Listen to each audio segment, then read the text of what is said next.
The thunder of hooves echoed across the sun-baked plains as Zane Daniels rode into Redemption Creek, blood trickling from his split lip, and a fire burning in his eyes that warned everyone to stay clear. The year was 1876, and the West was still wild, a place where men settled disagreements with bullets and fists rather than words. But Zane had never been one to waste ammunition when his knuckles could do the talking. Dust clouded around his horse as he pulled to a stop outside the town's only saloon. The boards of the hitching post creaked under his weight as he dismounted, his spurs jangling against the dirt as his boots hit the ground. His hand unconsciously touched the bruises forming on his jaw, fresh souvenirs from his latest encounter with the Caldwell gang. Redemption Creek was supposed to be a temporary stop just long enough to rest his horse, grab supplies, and move on. Zane had been drifting from town to town since the war, carrying ghosts that wouldn't let him settle. He'd left too many graves behind to believe he deserved peace. Inside the saloon, piano notes tumbled through the smoky air. Conversations hushed momentarily as Zane stepped through the swinging doors, his imposing frame casting a long shadow across the sawdust-covered floor. His reputation had a way of arriving in towns before he did. "Whiskey?" he growled to the barkeeper, slapping coins on the counter hard enough to make them dance. The man nodded, pouring amber liquid into a smudged glass. "Rough day." Zane didn't answer, just lifted the glass to his lips and let the burn wash away the taste of blood. He was about to order another when the saloon doors swung open again, admitting a slender woman in a modest blue dress, her honey-brown hair tucked neatly beneath a small hat. Maura Anderson walked with purpose, ignoring the stares of the men who weren't accustomed to seeing a proper lady in such an establishment. Her eyes scanned the room until they found the barkeeper. "Mr. Collins, I need to speak with you about the delivery for the schoolhouse," she said, her voice clear and steady, betraying no discomfort at being surrounded by the roughest men in the territory. The barkeeper nodded, gesturing toward a door behind the bar. "In my office, Miss Anderson." Zane watched her from beneath the brim of his hat. There was something about the way she carried herself, confident but not proud, strong but still gentle. It made him uneasy, like the feeling before a storm breaks. He didn't realize he was staring until her gaze met his. For a moment, something passed between them, recognition, perhaps, though they'd never met. Then her eyes flicked to his bruised knuckles, and her expression shifted to one of subtle disapproval before she disappeared through the office door. Zane ordered another whiskey, irritated by her judgment. Who was she to look at him that way? She knew nothing about him or the life he'd been forced to lead. Later that afternoon, Zane was leading his horse to the livery stable when he noticed a commotion near the general store. 3 men had surrounded Maura Anderson, who clutched a parcel to her chest while trying to step around them. "Come on, schoolmarm," one of the men said, his voice slurred with drink. "We're just being friendly." "I've asked you to let me pass," she replied, her voice steady despite the fear Zane could see in her stance. "What's the rush? Don't you want to get to know the locals better?" Another man reached for her arm. Zane's feet were moving before his mind had fully decided to intervene. "The lady asked you to move," he said, his voice cutting through the afternoon heat. The 3 men turned, their expressions darkening when they recognized him. The tallest one, a ranch hand Zane had seen at the saloon, stepped forward. "This ain't your business, Daniels. I'm making it my business." Zane's voice was quiet, but there was steel beneath the words. The man spat on the ground. "You think because you took down Billy Caldwell, you can stick your nose anywhere you please. We don't need your kind in Redemption Creek." Maura took advantage of the distraction to slip away, but she paused at the corner of the building, watching the confrontation with worried eyes. "Walk away," Zane suggested, his hands hanging loose at his sides, ready. The first punch came from the left, predictable, sloppy. Zane dodged it easily, then countered with a blow that sent the man staggering backward. The second attacker rushed him, and Zane welcomed the familiar dance of violence, the clarity it brought to his troubled mind. He wasn't aware of Maura watching, wasn't thinking about anything except the rhythm of the fight until suddenly small hands were pulling at his arm, and her voice cut through the red haze. "Stop, you'll kill him." Zane blinked, looking down at the bloodied man beneath him. He hadn't realized he'd knocked the other two out already. Slowly, he released his grip on the man's collar and stood, his breath coming in heavy gasps. The man scrambled away, limping and cursing as he retreated. "Are you injured?" Maura asked, her eyes scanning Zane's face with concern that surprised him. "Nothing I haven't had before," he muttered, flexing his bloodied knuckles, her lips pressed together in a thin line. "That doesn't answer my question, Mr. Daniels." He was startled that she knew his name, though he shouldn't have been. Small towns traded in gossip like currency. "I'm fine." He turned to leave, uncomfortable with her scrutiny. "Wait." Her hand touched his arm, so lightly he might have imagined it. "Let me at least clean those cuts." "My house is just down the street, and I have medical supplies." Zane hesitated. Every instinct told him to refuse, to get back on his horse and ride out of town before he caused more trouble. But something in her eyes, not pity, but a kind of steady strength, made him nod reluctantly. Her home was small but neat, with shelves of books lining one wall and simple, clean furnishings. It smelled of lavender and baking bread, homey scents that made Zane acutely aware of how long he'd been without a real home. "Sit," she instructed, gesturing to a chair at her kitchen table. She moved efficiently, gathering a basin of water, clean cloths, and a bottle of antiseptic. Her touch was gentle but firm as she cleaned the cuts on his face and hands. "These hands have seen a lot of fighting," she observed, not accusingly but with a quiet certainty. Zane didn't respond. What could he say? That violence was the only language he'd spoken fluently since watching his family's farm burn during the war. That his fists had kept him alive when words failed. "You didn't need to intervene back there," she said after a moment. "I could have handled it." He raised an eyebrow. "3 drunk men twice your size, how exactly?" A small smile played at the corners of her mouth. "I've lived in frontier towns most of my life, Mr. Daniels. I'm not as helpless as I might appear." Zane studied her face, the determined set of her jaw, the intelligence in her hazel eyes. "No," he agreed slowly. "I don't imagine you are." She finished bandaging his hand and stepped back. "There, try not to use these for fighting for a few days if you can manage it." The challenge in her voice pricked at his pride. "Why do you disapprove so much of how I handle things?" "Those men were threatening you." "I disapprove of violence as a first response," she said, putting away her supplies. "There are usually other ways to resolve conflicts." Zane gave a short, humorless laugh. "Not in my experience." She turned to face him fully, arms crossed. "And what kind of experience is that, Mr. Daniels? Running from town to town, fighting battles that aren't yours." The accuracy of her assessment stung. "You don't know anything about me." "I know men like you," she said quietly. "Men who carry war inside them long after the fighting's done." He stood abruptly, unwilling to be so easily read by this stranger. "Thank you for the doctoring, Miss Anderson. I'll be on my way." At the door he paused, feeling he owed her something for her help. "Those men, they might hold a grudge. Be careful." She nodded, holding his gaze. "I always am." "But thank you for the warning." Zane walked back to the livery stable, intending to collect his horse and leave Redemption Creek behind. But as he approached, the livery owner hurried out to meet him, hat in hand. "Mr. Daniels, there's a problem with your horse. Stepped on a nail this morning." "He's favoring that hoof something awful," Zane cursed under his breath. "How long before he can travel?" The man scratched his beard. "Week, maybe more. Can't rush these things or you'll end up with a lame horse." A week in Redemption Creek. The thought made Zane's shoulders tense. Small towns had a way of closing in on a man, asking questions he didn't want to answer.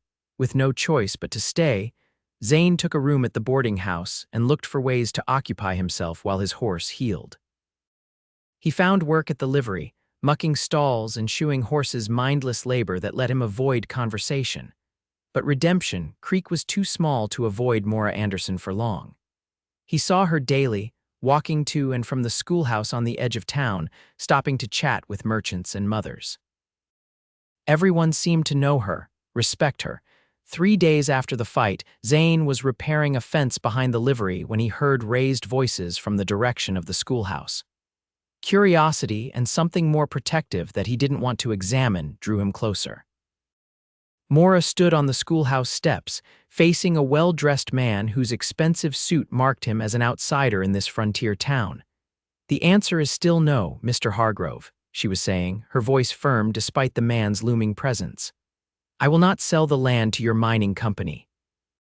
"Be reasonable, Miss Anderson," the man replied, his tone condescending. "That parcel is worthless for farming, but the minerals beneath it could make you a wealthy woman." "It's not worthless to me," she countered. "That land belonged to my father, and I intend to keep it intact." The man's face hardened. "Your sentimentality is misplaced. Progress is coming to this territory, whether you embrace it or not.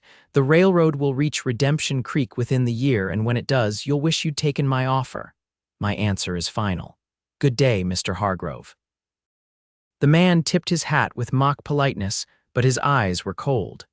"We'll speak again, Miss Anderson. People often find their principles more flexible than they initially believe." As Hargrove walked away, he passed close to where Zane leaned against a tree. Their eyes met briefly, and Zane saw calculation in the businessman's gaze. After Hargrove departed, Zane approached the schoolhouse. Maura was sweeping the steps vigorously, as though trying to remove all traces of her visitor. "Land dispute?" he asked casually. She looked up, surprised to see him. "Eavesdropping, Mr. Daniels?" Hard not to overhear when people are practically shouting in the street. She sighed, leaning on her broom. "Copper Bluff Mining Company wants my father's homestead. They've found copper deposits in the area and are buying up all the land they can. My father died last year, and they seem to think I'll be an easy target." "Will you be?" Her chin lifted. "I'm the only teacher within 30 miles. This town needs me, and I need my independence." "That land ensures both." Zane nodded, understanding the value of self-reliance better than most. "That man, Hargrove, he doesn't strike me as someone who accepts rejection gracefully." A shadow crossed her face. "No, he's already tried to pressure the town council to force me to sell. Says the mine would bring jobs and prosperity. Would it? Perhaps, but at what cost? The creek that runs through my land feeds half the farms in the valley. Mining operations would poison it." She straightened, as if realizing she'd said more than intended. "Why the interest, Mr. Daniels?" "Planning to stay in Redemption Creek long enough to care about local politics," he shrugged. "My horse still needs time to heal. And then you'll move on as usual." "It wasn't a question. That's been my pattern." She studied him for a moment, running from something or toward it. The perceptiveness of her question caught him off guard. "Both, maybe," he admitted, surprising himself with his honesty. A small smile softened her features. "Well, while you're here, you might as well make yourself useful. The schoolhouse roof leaks something terrible when it rains. I've been trying to find someone to fix it before the spring storms." Zane found himself nodding before he'd consciously decided to help. "I can take a look at it tomorrow if you'd like." "I would appreciate that, Mr. Daniels." "Zane," he corrected, the formality suddenly feeling wrong between them. "Zane," she repeated, and the sound of his name on her lips stirred something he thought long dead inside him. "I'm Maura." The next day, Zane arrived at the schoolhouse after the children had been dismissed. Maura was erasing the chalkboard when he entered, and the domestic simplicity of the scene made his chest tighten inexplicably. He spent the afternoon patching the roof while she graded papers below. They worked in companionable silence, broken occasionally by questions or observations. By the time the sun began to set, Zane had repaired the roof and reinforced a sagging porch step. "You're quite handy," Maura remarked as they stood outside the schoolhouse in the golden evening light. "Where did you learn carpentry?" "My father was a builder before he took up farming," Zane replied, the memory less painful than it usually was. "I worked alongside him from the time I could hold a hammer." "He taught you well." Zane nodded, suddenly uncomfortable with the personal turn of the conversation. "I should get back to town before dark." "Wait." Maura hesitated, then asked, "Would you like to stay for supper? It's nothing fancy, just rabbit stew, but there's plenty." The invitation caught him off guard. It had been years since anyone had offered him more than a business transaction or a brief physical connection. The idea of sitting across a table from this woman, engaging in normal conversation, was both appealing and terrifying. "I shouldn't," he said. Even as part of him rebelled against the refusal, disappointment flickered across her face before she masked it with a polite smile. Of course, another time perhaps. As he walked back to town, Zane berated himself for his cowardice. What was he afraid of? A simple meal with a woman who'd shown him nothing but kindness. But he knew it wasn't the meal that frightened him, it was the possibility of connection, of finding something worth staying for in a life dedicated to movement. The week stretched into 2 as his horse's injury proved more severe than initially diagnosed. Zane found himself spending more time at the schoolhouse, repairing windows, building shelves, listening to Maura's dreams for her students. Despite his initial resistance, he was drawn to her quiet strength, her unwavering principles, her ability to see goodness in a world that had shown him mostly cruelty. One evening, as they walked back from the schoolhouse together, Maura asked the question he'd been dreading. "Why do you fight, Zane? And I don't mean just with your fists. Why do you push away anything that might bring you peace?" They had reached the fork in the road where their paths would separate, he to the boarding house, she to her small home on the edge of town. Zane stared down the dusty street, gathering his thoughts. "During the war," he began slowly, "I saw what men are capable of doing to each other, the brutality, the senselessness of it. I came home to find my family's farm burned, my parents dead. My younger brother disappeared, probably taken in by neighbors, but I never found him." He paused, the familiar grief washing over him. "After that, I couldn't seem to stay in one place. Every time I started to feel settled, I'd remember everything I'd lost and start moving again." Maura's hand found his in the gathering dusk, her fingers wrapping around his calloused palm. The simple touch broke something open inside him. "I'm sorry," she said softly, "for all of it." He looked down at their joined hands, marveling at how natural it felt. "What about you?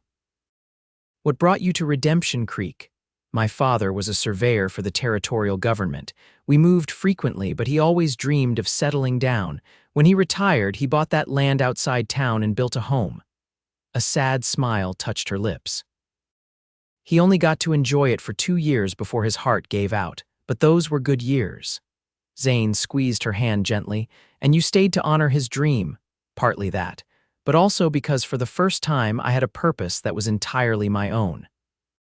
These children need education, hope, a future beyond cattle and mining claims. I can give them that."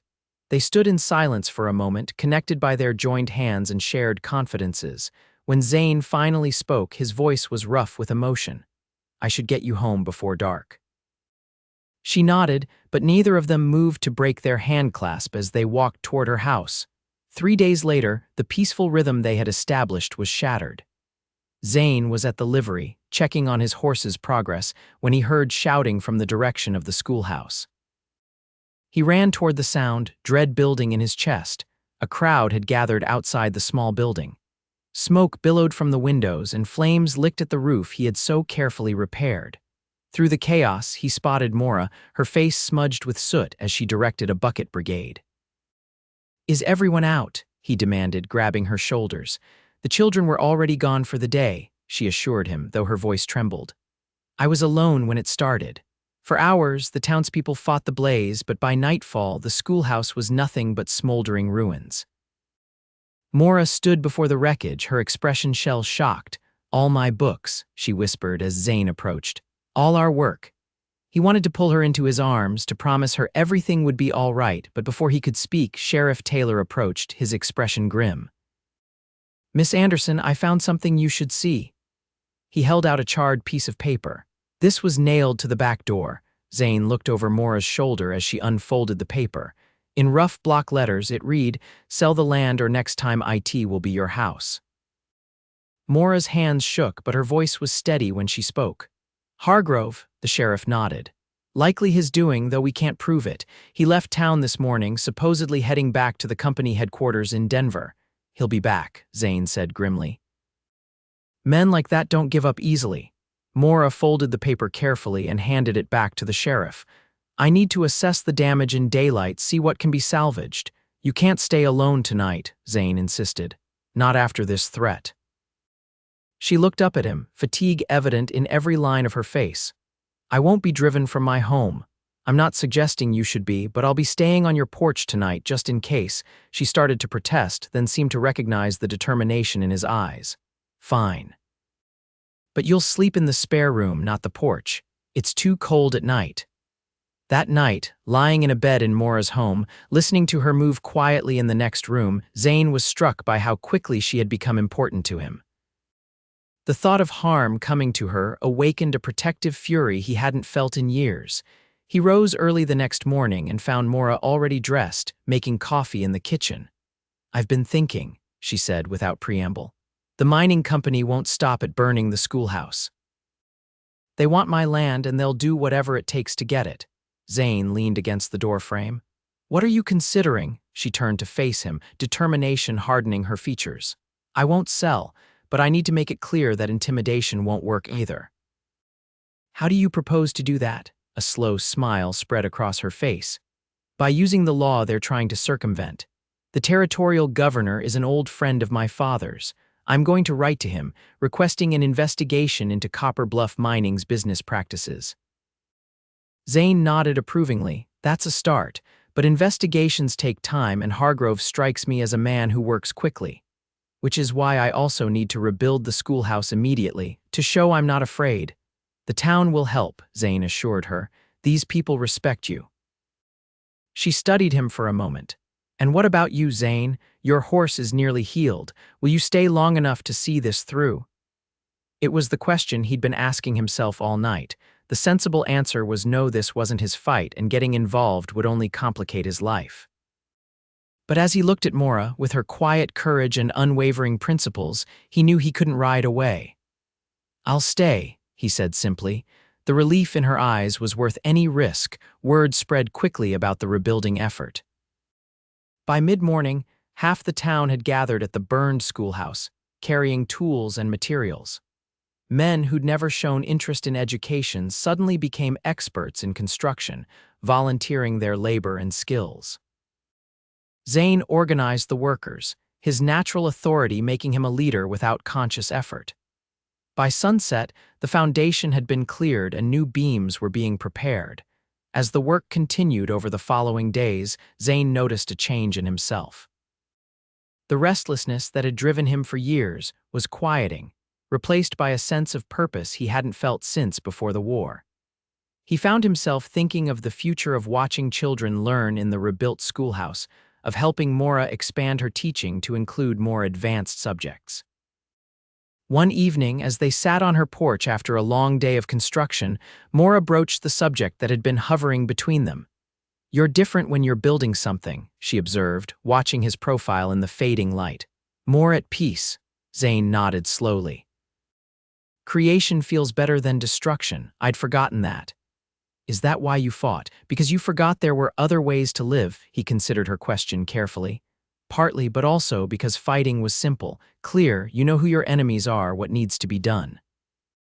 Maura's hand found his on the porch railing. "And now I'm not so sure." He turned his hand to clasp hers. "You've complicated things, Maura Anderson." She smiled, the expression lighting her eyes. "Good, life should be complicated. It means you're fully engaged in it." He wanted to kiss her then, to show her how deeply she had affected him. But before he could move, hoofbeats sounded on the road leading to her house. 3 riders approached, their silhouettes dark against the twilight sky. As they drew closer, Zane recognized Hargrove in the lead, flanked by 2 rough-looking men. Zane stood, positioning himself slightly in front of Maura as the men dismounted. "Miss Anderson," Hargrove called, his voice falsely jovial. "I see you found yourself a protector. How touching." "State your business, Hargrove," Maura replied, stepping up beside Zane rather than remaining in his shadow. The businessman's smile didn't reach his eyes. "I've returned with a new offer, double what I proposed before. Given recent unfortunate events, I thought you might be more receptive."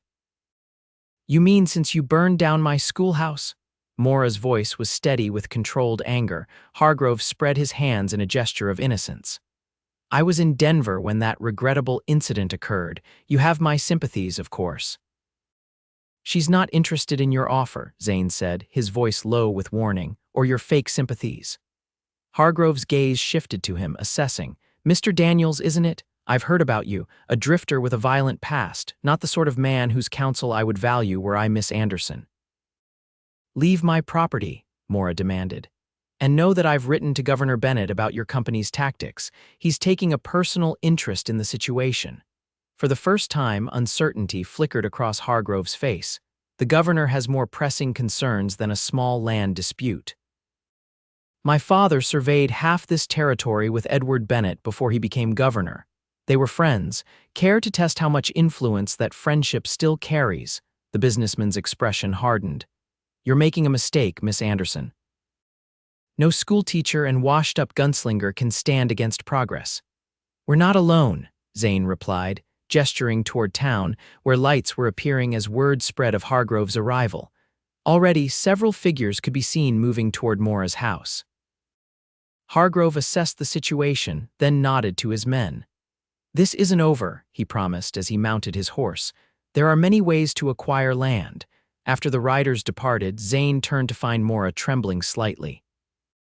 Without thinking, he pulled her into his arms, holding her tightly against his chest. "He'll be back," she murmured against his shirt. "Yes," Zane agreed, resting his chin on top of her head, "but we'll be ready." The following week brought both progress and tension. The schoolhouse walls rose steadily, while Maura taught her students in the church.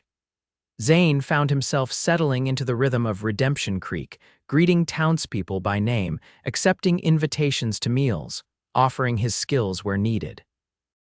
Each night, he returned to the boarding house with increasing reluctance, his thoughts remaining with Maura in her isolated home. Despite Hargrove's absence, Zane couldn't shake the feeling that danger was circling closer. His intuition proved correct when Sheriff Taylor rode out to the construction site one afternoon, his expression grave. "Telegram came from Denver," he announced to Zane and the other workers. "Copper Bluff Mining has filed a lawsuit claiming Miss Anderson's land was improperly surveyed and actually falls within their existing mineral rights." Zane cursed, wiping sweat from his brow. "When does the case go before a judge?" "2 weeks from now in the territorial court in Denver." The sheriff hesitated, but that's not all. Hargrove arrived back in town an hour ago with 6 men professional gun hands from the look of them. Zane's blood ran cold. "Where's Maura now?" "At the church with the children. I've asked Deputy Mills to stay with them until dismissal time." Zane nodded, already stripping off his work gloves. "I'll go to her." He found Maura calmly teaching arithmetic as though threats of violence and legal manipulation weren't hanging over her head. She betrayed no surprise when he appeared in the doorway, merely nodding to acknowledge his presence before returning to the lesson. When the children had been dismissed, she approached him, her expression resolute. "Sheriff Taylor told you about the lawsuit and about Hargrove's new friends." She nodded, gathering her books. "I expected something like this. The governor's investigation must be making them nervous. You should stay in town tonight," Zane suggested as they walked together toward the general store. "Mrs. Peterson has a spare room she'd gladly offer you." "And leave my home undefended. That's exactly what Hargrove wants, Maura." Zane stopped walking, turning to face her fully. "These men aren't just hired muscle, they're killers. If they decide to force the issue, your presence won't deter them." She met his gaze steadily. "I know the risks, Zane, but that land is all I have left of my father. I won't abandon it out of fear." He recognized the stubborn set of her jaw and knew further argument was useless. "Then I'm staying with you." For once, she didn't protest.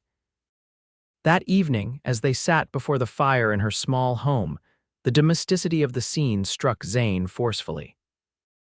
Maura was darning a stocking while he cleaned his revolver, a practical task, given the circumstances, but also an intimately familiar ritual that spoke of shared lives and mutual protection.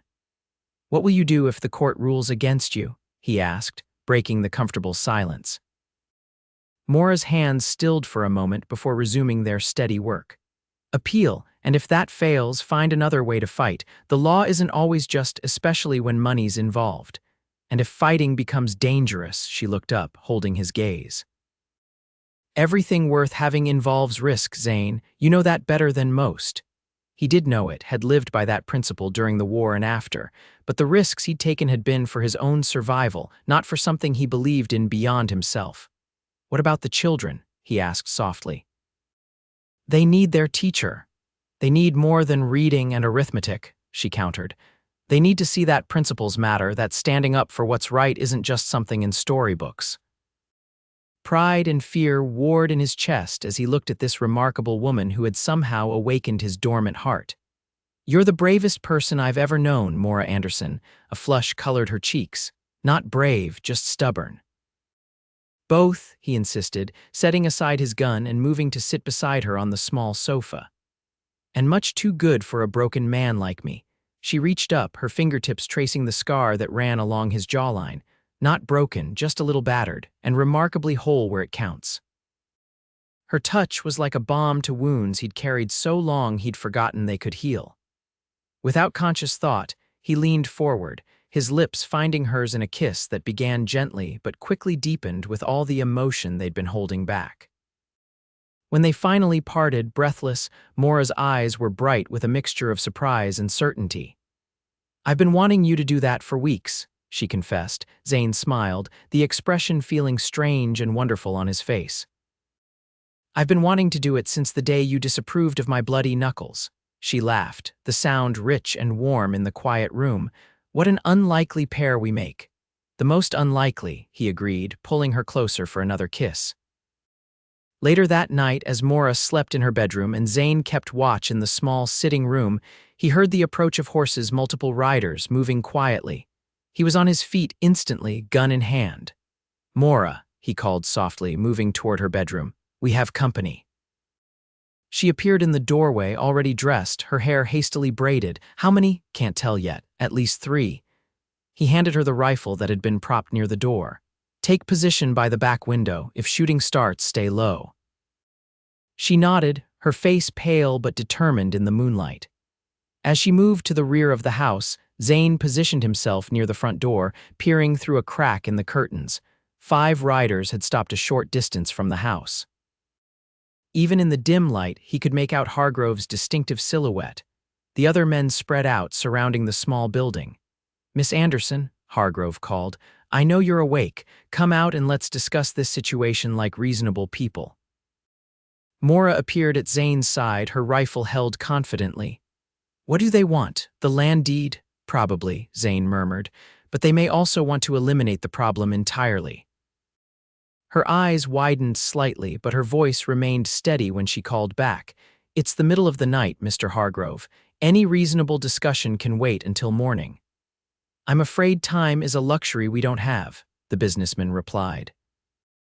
My associates and I will be departing for Denver tomorrow to prepare for the court case. I'd prefer to resolve this matter before then. By resolve, he means intimidate me into signing over the land, Maura whispered to Zane, or worse, he agreed grimly. Stay inside while I talk to them.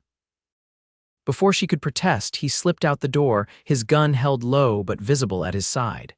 Evening, gentlemen, he called, his voice carrying easily in the night air.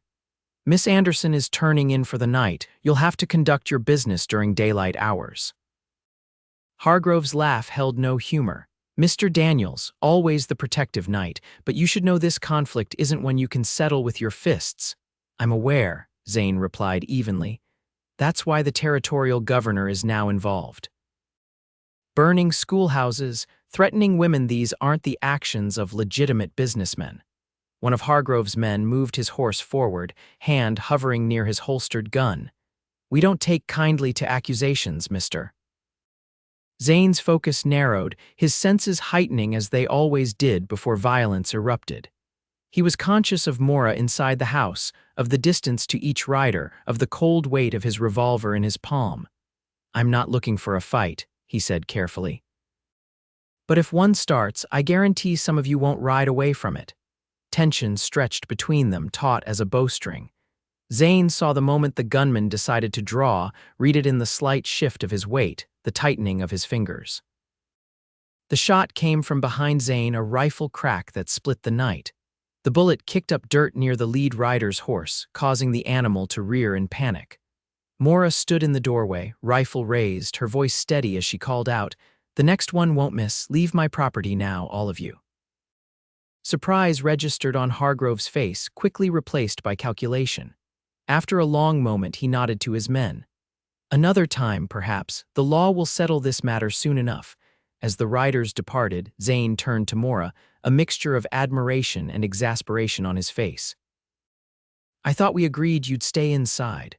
"We didn't agree to anything," she replied, lowering the rifle, "and I'm not the kind of woman who hides while others fight her battles." He shook his head, unable to contain a reluctant smile. "No, you certainly are not." In the days that followed, tension in Redemption Creek continued to build.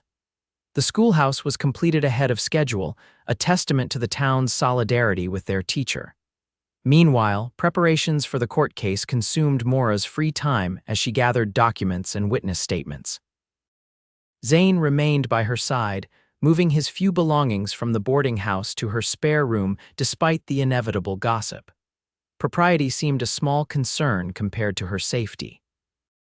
The night before they were to depart for Denver, they sat on her porch, watching the sunset paint the distant mountains in shades of gold and purple. Maura's head rested against Zane's shoulder, her hand clasped in his. "Whatever happens in court," she said quietly, "I want you to know how grateful I am that you stayed." Zane pressed a kiss to her temple. "I stayed for selfish reasons. I found something here I thought was lost to me forever." She looked up at him, a question in her eyes. "Hope," he explained. "A future worth fighting for. You gave me that, Maura. We gave it to each other," she corrected gently. "Your strength has carried me through this ordeal." He shook his head. "Not my strength, these," he said, raising his scarred knuckles. "All my life, I've spoken with my fists when words failed me. It was the only language I trusted." "And now," she prompted. He turned to face her fully, taking both her hands in his. "Now I'm learning a new language, one of building instead of destroying, of staying instead of running." He took a deep breath. "Of loving instead of fighting." Tears gathered in her eyes, but her smile was radiant. "I love you too, Zane Daniels, more than I thought possible." The territorial court in Denver was intimidating, a grand building of stone and wood that spoke of authority and permanence. Maura sat straight-backed beside her lawyer, a friend of her father's who had agreed to take the case without fee. Zane sat directly behind her, along with Sheriff Taylor and several other citizens of Redemption Creek who had traveled to show their support. Across the aisle, Hargrove sat with his team of expensive lawyers, his confidence evident in every smug glance he cast their way. The case seemed straightforward. Copper Bluff Mining claimed that original survey lines had been improperly drawn, placing mineral-rich land in private hands rather than available for mineral rights claims. Their evidence consisted of recently discovered territorial documents that contradicted the original survey maps. Maura's case rested on her father's meticulous records and reputation, as well as testimony from other surveyors who had worked with him. For 2 days, lawyers argued technical points of land law and surveying practices. On the morning of the 3rd day, an unexpected witness was called Governor Edward Bennett himself, who had traveled from the territorial capital to testify. The elderly man spoke with authority about Thomas Anderson's integrity and skill as a surveyor. Then, looking directly at the Copper Bluff representatives, he announced that an investigation into the company's practices had uncovered evidence of document forgery and bribery of territorial officials. "In light of this evidence," the governor concluded, "I am suspending all of Copper Bluff Mining's current claims pending a full investigation." Chaos erupted in the courtroom. Hargrove's face contorted with rage as he realized his scheme had collapsed. The judge called for order, then ruled decisively in Maura's favor, affirming her ownership of the land and ordering Copper Bluff to pay damages for their attempts at intimidation. Outside the courthouse, Maura was surrounded by well-wishers from Redemption Creek. Zane stood slightly apart, watching her with a pride so intense it was almost painful. She had fought with intelligence and determination where he would have used his fists, and her victory was all the more complete for it. When the crowd finally dispersed, she came to him, taking his hands in hers, the hands that had spent so many years speaking through violence now gentle in her grasp. "We did it," she said, her eyes bright with triumph. "You did it," he corrected. "I just stood by and looked menacing." She laughed, the sound like music after the tension of the past weeks. A vital contribution, but now we have a decision to make. What's that? Whether to catch the afternoon stage back to Redemption Creek or stay in Denver another day. Her cheeks flushed slightly. There's a justice of the peace 3 blocks from here who could marry us if you were inclined toward such a permanent arrangement. Zane's heart stuttered in his chest. Maura Anderson, are you proposing to me? Someone has to take the initiative, she replied with mock severity. And you've been remarkably slow about it. He pulled her into his arms, heedless of the passers-by on the busy Denver street. Because I wasn't sure a respectable schoolteacher would want to tie herself to a man with my history. Your past doesn't define you, Zane, she said softly. Your choices now do, and you've chosen to stay, to build, to love. She touched his scarred knuckles gently. These hands can create a future as readily as they once fought battles. Zane looked down at their intertwined fingers, his calloused and scarred, her smaller but equally strong in their own way. I'm still learning to believe that, he admitted, but with you beside me I think I can. Is that a yes then? She asked, a smile playing at the corners of her mouth. It's a yes, he confirmed, bending to kiss her, though I should warn you I have limited experience with happy endings. That's all right, she whispered against his lips. We'll figure it out together. 10 years later, Zane Daniels stood on the porch of the expanded homestead, watching his 2 young sons chase each other across the yard while his daughter sat nearby, absorbed in a book much like her mother had been at that age. Inside, Maura was preparing for the new school term, organizing books for the expanded schoolhouse that now served 3 nearby communities. The railroad had indeed come to Redemption Creek, bringing growth and change, but the town had retained its character under the guidance of citizens who valued community over blind progress. Zane's position as town marshal, a role he had accepted 5 years earlier after Sheriff Taylor's retirement, gave him purpose beyond what he had ever imagined for himself. His reputation, once built on his fighting prowess, now rested on his fairness and commitment to justice.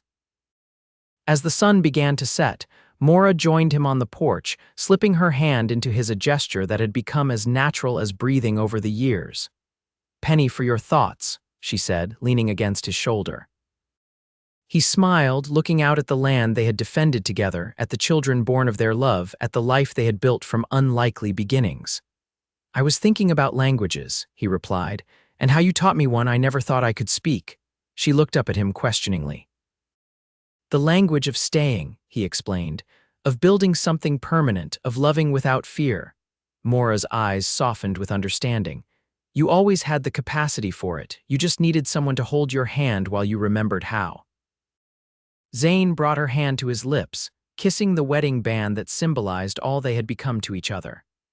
His fists, once his primary means of communication with the world, now opened willingly to hold his wife, to comfort his children, to build rather than destroy. "I'm glad you were brave enough to hold on," he whispered against her palm, "even when I spoke only with my fists." "And I'm glad you were brave enough to let me," she replied, reaching up to trace the lines of his face, softened now by years of happiness.